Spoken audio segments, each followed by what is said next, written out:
الصبح بدا من طلعته.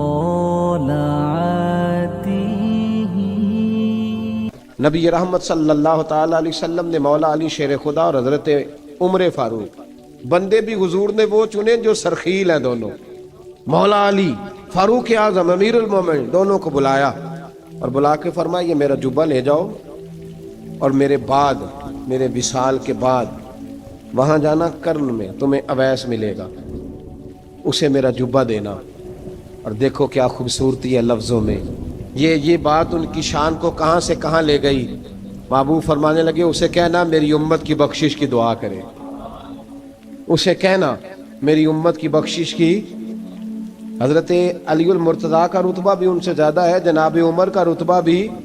اس کا مطلب ہے بڑا بھی چھوٹے سے کبھی کبھی دعا کے لیے کہہ سکتا ہے کہ یار میرے لیے دعا کر دینا. نبی کریم علیہ السلام نے جبہ دیا، جبہ دے کے بھیجا. حضرت عمر گئے ملنے، جناب مولا علی گئے، جا کے پوچھا وہ کدھر ہے، کہا وہ دیوانے سے ہیں، گھومتے رہتے ہیں. جب ملاقات ہوئی تو حضرت اویس کرنی دوڑے آئے. جناب عمر کہنے لگے آپ کا نام اویس ہے؟ کہنے لگے ہاں عمر فاروق میرا نام اویس ہی ہے. پھر آگے بڑھ کے کہنے لگے علی آپ کی طبیعت مبارک کیسی ہے؟ پھر وہ جبہ وصول کیا. کہا محبوب نے کہا تھا امت کے لیے دعا کرنا، تو حضرت اویس نے فوراً سر سجدے میں رکھ دیا. اور داتا صاحب حدیث لائے ہیں، محبوب فرمانے لگے اللہ تعالیٰ بنو کلب کے قبیلے کی بکریوں کے بالوں کی تعداد کے مطابق اویس کرنی کی دعا کی برکت سے میری امت کو جنت میں داخل کرے گا. اتنا بڑا اعزاز، اتنا بڑا اعزاز. حضرت اویس کرنی رضی اللہ تعالیٰ انہوں نے دعا کی، پھر واپس لوٹے. یہ تو داتا صاحب کی بات ہے. اب اگلے جملے حضرت محدث بہاولپوری نے ایک ذکر اویس نام کی کتاب لکھی ہے، حضرت علامہ فیض احمد صاحب اویسی رحمۃ اللہ علیہ. انہوں نے لکھا ہے کہ حضرت عمر فاروق اور مولا علی جب مل رہے تھے نا، تو ایک تیسرے شخص نے کہا کہ اویس ان کی زیارت کر لو جنہوں نے حضور کی زیارت کی، ان کی زیارت کر لو. چلو آپ حضور کی زیارت نہیں کر سکے تو زیارت کر لو. تو حضرت اویس کرنی اٹھ کے قریب گئے تو جناب علی المرتضیٰ اور جناب عمر سے کہنے لگے حضور کی داڑھی مبارک میں کتنے بال سفید تھے؟ زیارت تو نہیں کی، داڑھی میں کتنے بال؟ انہوں نے یہ نہیں کہا ہمیں پتہ نہیں، کیونکہ سوال دوسرے کا تھا. ان دونوں کا سوال یہ نہیں کہا ہمیں پتہ نہیں. باقی کتابوں میں الفاظ اور ملتے ہیں، میں وہ والی بات بیان کر رہا ہوں جس میں ادب زیادہ پایا جاتا ہے. کہا کتنے بال سفید تھے؟ تو یہ نہیں فرمایا مولا علی اور جناب عمر نے کہ ہمیں پتہ نہیں. کہنے لگے ویس آج آپ ہی بتائیں گے کتنے سفید، آج آپ ہی بتائیں کتنے ہیں. تو حضرت سیدنا اویس کرنی کہنے لگے محبوب کی داڑھی مبارک میں 17 بال سفید تھے، 17 بال سفید تھے. یہ ان کی زیارت کا حال. حضرت اویس کرنی نے ہمیں بتایا کہ دور رہ کے اطاعت صحیح کرنا، تمہارا ذکر دربار رسول پہ بھی ہوگا اور دربار خداوندی پہ بھی ہوگا. حضرت حرم بن حیان رحمت اللہ تعالیٰ علیہ فرماتے ہیں میں حضرت اویس کرنی کو ڈھونڈنے چل پڑا. ڈھونڈنے بھی اسے نکلا جسے کسی نے نہیں ڈھونڈا اور جو کبھی کسی کو نہیں ملے. حضرت اویس کرنی، یہ فکرہ کسی درویش نے نا حضرت اویس کرنی کے لیے کہا. یہ فکرہ پورا فیٹونی پہ آتا ہے، اسی کسے دے کچھ نہیں جے لگ دے تے نہ کوئی ساڈا دردی، کوئی یارانہ نہیں، کوئی دوستانہ نہیں. حضرت اویس کرنی کا مزار بھی کنفرم نہیں کہ کدھر ہے. بس اسی کسے دے کچھ نہیں لگ دے، کیا ضرورت ہے. بس ٹھیک ہے، اپنا جو ہے انداز سارے زمانے سے علیحدہ کر کے رکھا انہوں نے، علیحدہ، الگ تھلگ. تو حضرت خواجہ اویس کرنی کو ڈھونڈتے ڈھونڈتے کہتے ہیں میں گیا، کرن گیا. حضرت حرم بھی نہیں، یہ داتا صاحب نے اس کو لکھا ہے. فرماتے ہیں میں گیا تو مجھے لوگوں نے کہا وہ تو حج کرنے چلے گئے. کہتے ہیں جب میں مکے گیا تو میں نے لوگوں سے پوچھا اویس کرنی آئے تھے؟ کہنے لگے ہم تو نہیں جانتے. یہ تو میرے جیسے لوگ ہوتے ہیں نا جن کی تصویریں زیادہ نکلتی ہیں تو جن کی ویڈیو زیادہ ہوتی ہے تو لوگ زیادہ جاننے لگتے ہیں، ورنہ رب کریم کے بندے تو چھپے ہوئے چکر میں پڑے ہی نہیں. کون اویس کرنی؟ انہوں نے کہا کہ حضرت اویس کرنی، چہرے پر برس کے داغ ہیں، کمزور سا وجود ہے، داڑھی زیادہ گھنی نہیں. جب حالات بتائے تو کہنے لگے اس طرح کا ایک شخص آیا تھا اس نے طواف کیا تھا، پہلے بھی دنیا کرتی ہے، پر جب اس نے کیا ہے نا تو اس کے طواف نے وہ خود بھی رویا ہے اور بھی بڑے روئے ہیں۔ وہ جب حجر اسود پہ آیا ہے تو رنگ بدلتا دیکھا ہے۔ کہا وہ کدھر گئے؟ کہنے لگے پورا نہیں پتا، اتنا ضرور خبر ہے کہ ان کے انداز بتاتے تھے کہ اب مدینے جائیں گے۔ جناب حرم بن حیان کہتے ہیں پھر میں مدینے گیا، میں نے خواجہ اویس کو ڈھونڈا، میں نے کہا یار میں نے حضرت خواجہ اویس کرنی کو ملنا ہے، کسی نے بتایا ہے کہ وہ مدینہ شریف آئے، تو لوگ کہنے لگے ہم نہیں جانتے وہ کون ہے۔ لیکن نا دنیا جان گئی، دنیا میں بڑا کچھ ہو گیا، بائی نیم لوگ جاننے لگے، ہوٹلوں پہ پہچاننے لگے، سڑکوں پہ پہچاننے لگے۔ لیکن بات تو یہ ہے کہ جن کو پہچاننا چاہیے اگر وہ پہچان لیں پھر تو بڑی بات ہے، پھر تو بڑی بات ہے۔ لیکن اگر وہاں ہی پہچان نہ ہو سکے تو پھر تو معاملہ بڑا الگ سا ہے نا۔ عزیز بھائی، حضرت خواجہ اویس کرنی کے بارے میں پوچھا تو مدینہ شریف کے زائرین اور وہاں کے مقامی لوگ بھی کہنے لگے کوئی نہیں پتا، ہم نہیں جانتے، ملے ہی نہیں۔ تو کہا باریک سا وجود ہے، پرانا سا لباس ہے، برس کے داغ ہیں، چہرے پہ داڑھی زیادہ گھنی نہیں، کسی کو پاس نہیں بٹھاتے۔ اور پھر ایک جملہ اور کہا، سنا ہے روتے ہیں تو بڑے درد سے روتے ہیں، سنا ہے بھیگی رہتی ہیں پلکیں، سنا ہے ان کی پلکیں بھیگی رہتی ہیں۔ میں 2-4 دن پہلے کسی سے سن رہا تھا شعر، اس نے کہا تھا ایک واری میری آنکھیاں تو انہوں نے اتھرو پونجے سن، ہن چسکا پہ گیا رونے دا، ہر ویلے یا ہوزاری ہے۔ کہتے ہیں کہ وہ اس طرح کی اس کی کیفیت ہے۔ کہتے ہیں میں نے کہا یار وہی تو اویس کرنی تھے، کدھر گئے؟ کہنے لگے کوئی خبر نہیں، جب وہ آئے ہیں تو ان کے آنے کا انداز ہی نرالا تھا، سسکیاں اور آہیں نکل گئیں اس شخص کی جب وہ مدینے آیا۔ حضرت حرم بن حیان کہتے ہیں میں ڈھونڈتا رہا، تلاش کرتا رہا، پھر میں ان کو ڈھونڈتے ڈھونڈتے عراق میں آیا تو نہر فرات کے کنارے ایک کمزور سے آدمی کو ریت کے ٹیلے پر بیٹھ کے وضو کرتے دیکھا۔ کہتے ہیں جب ان کا وضو مکمل ہوا تو میں نے کہا السلام علیکم، تو کہتے انہوں نے چہرہ نہیں پھیرا، وہیں بیٹھے بیٹھے کہنے لگے وعلیکم السلام یا حرم بن حیان، یا حرم بن حیان وعلیکم السلام۔ کہتے میں نے کہا کہ من انت، آپ کون ہے؟ تو کہنے لگے وہی ہوں جسے تم مکے اور مدینے ڈھونڈتا رہا۔ تو کہتے میں نے کہا حضور آپ میرا نام کیسے جانتے ہیں؟ بڑا خوبصورت جملہ ہے، اللہ کرے آپ کو یہ یاد رہ جائے، سبق کبھی نہ بھولنا، یہ سبق کبھی نہ بھولنا۔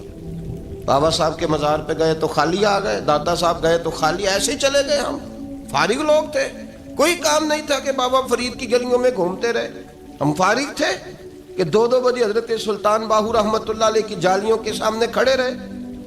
ہم کوئی پتھر چاٹنے والے لوگ تھے کہ آدھی رات بیت گئی اور ہم بزرگان کرما والا شریف کھڑے رہے؟ یہ کیسے ہو گیا کہ محدث اعظم کے مزار پہ کھڑے رہے؟ ایسے ہی کوئی بات تھی؟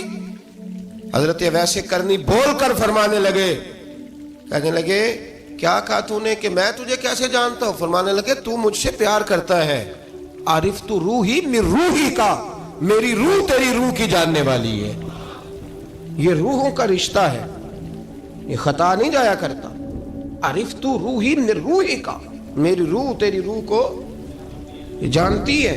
یہ کیسے ہو گیا؟ کوئی ایسے لوگ تھے تو اتنی جگہ مجھے تلاش کر آیا اور میں تجھے جانوں نہ؟ یہ کیسے ہو سکتا ہے؟ یہ کیسے ممکن ہے؟ تو ڈھونڈتا رہا گلی گلی اور میں کہوں کہ میں تجھے جانتا نہیں؟ فرمایا حرم بن حیان میں، ہاں میں دعا کرتا ہوں اللہ کی بارگاہ میں کہ رب کریم مجھے اور تجھے جنت میں اکٹھا کر دے۔ کہتے ہیں جب انہوں نے یہ دعا کی تو وہ چل پڑے۔ میں نے کہا حضور کہاں جا رہے ہیں؟ فرمانے لگے میرا پیچھا نہ کرنا، میں کسی اور منزل کا مسافر ہوں، اور جس رستے میں چل رہا ہوں نا ان منزلوں پہ ساتھ نہیں کسی کو لیا جاتا، یہ میری اپنی ذاتی منزل ہے، اس میں پاؤں پہ چھالے ذرا سخت ہوتے ہیں، ہر آدمی کا کام نہیں یہاں چلنا، تو مجھے تنہا رہنے دے اور مجھے اپنی مرضی سے چلنے دے۔ کہتے میں نے منت کی تو کہنے لگے بس انہیں جد و جہد بڑی کی تھی تو تیرے ساتھ ملاقات کر لی، تجھے پہچان لیا، تیرے ساتھ بات کر لی، ورنہ میں کہہ چکا ہوں اسی کسے دے کچھ نہیں لگ دے۔ اسی لیے میں نے حضرت غالباً امام شورانی رحمۃ اللہ علیہ کے حوالے سے پڑھا ہے کہ قیامت کے دن جب حضرت اویس کرنی جنت میں جائیں گے تو ممکن ہے اس وقت بھی لوگوں کو دیدار نہ کرایا جائے، بلکہ امام شورانی کہتے ہیں اللہ 70,000 فرشتے ان کی شکل کے پیدا فرمائے گا، اور ان کے جھرمٹ کے اندر چھپا کے انہیں جنت میں داخل کرے گا۔ ملاقات کس سے ہوگی؟ صرف انہی سے ہوگی جن کے لیے انہوں نے زندگی گزار دی۔ یا خدا سے ملیں گے یا مصطفیٰ کریم سے ملیں گے۔ یہ بھی لوگ تو محبت کریں، صالحین کا پیار، نیک لوگوں کی محبت، صالحین کی محبت رستہ آسان کرتی۔ کوئی شک نہیں کہ زمانے میں سارے لوگ اچھے نہیں ہوتے، برے لوگ بھی آئے ہیں مارکیٹ میں، ہوتے ہیں، لیکن 2 4 5 10 بروں کو لے کر کے اچھوں کی محبت چھوڑ دیں گے، نیک لوگوں کا ذکر چھوڑ دیں گے، ان کا پیار چھوڑ دیں گے، ان کا تذکرہ پڑھنا چھوڑ دیں گے، ان کے پاس بیٹھنا چھوڑ دیں گے۔ گزشتہ دور میں جو بادشاہ بھی نیک ہوئے نا، وہ بھی صالحین کی محبت کی وجہ سے نیک ہوئے۔ اورنگزیب عالمگیر اگر کچھ بہتر ہوئے تو اس لیے کہ ملا جیون نیک آدمی سے محبت کرتے تھے۔ محمود غزنوی کی بہتری کا سبب یہ تھا کہ حضرت سیدنا ابوالحسن خرقانی کے پاس جایا کرتے تھے۔ صالحین کی محبت نے بادشاہوں کے رخ بدلے، بادشاہوں کے۔ ان لوگوں کو پیار تھا تو اعلیٰ جہانگیر بادشاہ جایا کرتا تھا خواجہ اجمیر کے آستانے پر، تو لوگ کہتے ہیں کہ بڑے سخت دنوں میں بھی ہم اس کی آنکھوں میں آنسو دیکھا کرتے تھے۔ درد والی جگہ پہ جاتے تھے نا لوگ تو درد مند ہو جاتے۔ اس لیے صالحین کا پیار کبھی نہ چھوڑے، کبھی نہ چھوڑے۔ میرے بھائی، کپڑوں پہ مٹی پڑ جائے نا تو کپڑے دھوئے جاتے ہیں، اتار کے پھینکے نہیں جاتے۔ چیزیں غلط ہو جائیں تو گرد جھاڑی جاتی ہے۔ اس نظام کو چھوڑا، صالحین کا پیار کبھی نہ چھوڑنا، کبھی نہ چھوڑنا۔ رب کریم کے بندوں کی محبت اللہ تبارک و تعالیٰ کے قریب کرے گی آپ کو۔ اللہ کے بندوں کی محبت آپ کے اندر جلوے پیدا کرے، اور اگر آپ ان کو پڑھیں گے۔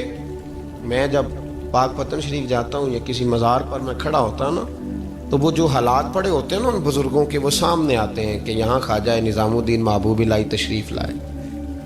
دیکھیں نا، اگر کوئی بندہ سوچے تو ہو سکتا ہے کہ اس کا کلیجہ پھٹنے کو آئے جب خواجہ نظام الدین صاحب کہتے ہیں کہ جو باب جنت ہے نا بابا فرید صاحب کا، کہتے ہیں ایسی باب جنت نہیں، فرماتے ہیں جب بابا صاحب کا وصال ہوا تو بابا صاحب وہیں لیٹے ہوئے تھے جہاں آج ان کی مزار ہے، اور ان کے سرانے بالکل جس جگہ کو لوگ باب جنت کہتے ہیں وہاں میں نے رسول پاک کو کھڑے ہوئے دیکھا ہے۔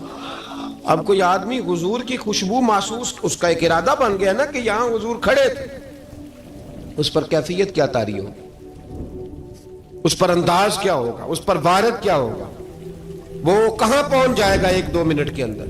تو یہ تو اس وقت ہے جب اس کے محسوسات ہوں گے، جب وہ نظریاتی طور پر اس بات سے متفق ہوگا، جب وہ خوشبو محسوس کرنے کی صلاحیت رکھتا ہوگا۔ ایک بات عذرائے محبت ہے، کہہ دیتا ہوں کیونکہ سوالات ہوتے رہتے، کہہ دیتا ہوں۔ اعلیٰ حضرت کے ایک مرید تھے مولانا حشمت علی خان صاحب رحمۃ اللہ، بڑے تگڑے آدمی، جن لوگوں کی پوزیشن بڑی سخت فاضل لوگ ہوتے ہیں نا، اور حاضر جواب 1 منٹ سے پہلے۔ پاک پتن شریف گئے تو باب جنت سے گزر کے آئے۔ باب جنت سے کسی ہمارے عالم نے نہیں لکھا کہ جب وہاں سے گزر گیا اب توبہ نہ کرے اور کوئی اچھا عمل نہ کرے تو جنت میں جائے گا، بس یہ کہا کہ ایک دروازہ ہے جہاں خواجہ نظام نے حضور علیہ السلام کو کھڑے دیکھا، گزر جائے کوئی تو الحمدللہ اس کے لیے ایک برکت ہے۔ لیکن کسی شخص نے یہ نہیں کہا کہ اب وہاں سے نکل کے آ جائے اور معاذ اللہ جھوٹ بولے، جو مرضی کرے اور کہے میں جنتی ہو گیا۔ یہ معنی کسی بندے نے بھی بیان نہیں کیا۔ ہاں، وہاں سے گزر کے آئے، سچی توبہ کرے، بعد میں اپنے اعمال پہ محنت کرے، اللہ اسے برکت عطا کرے گا۔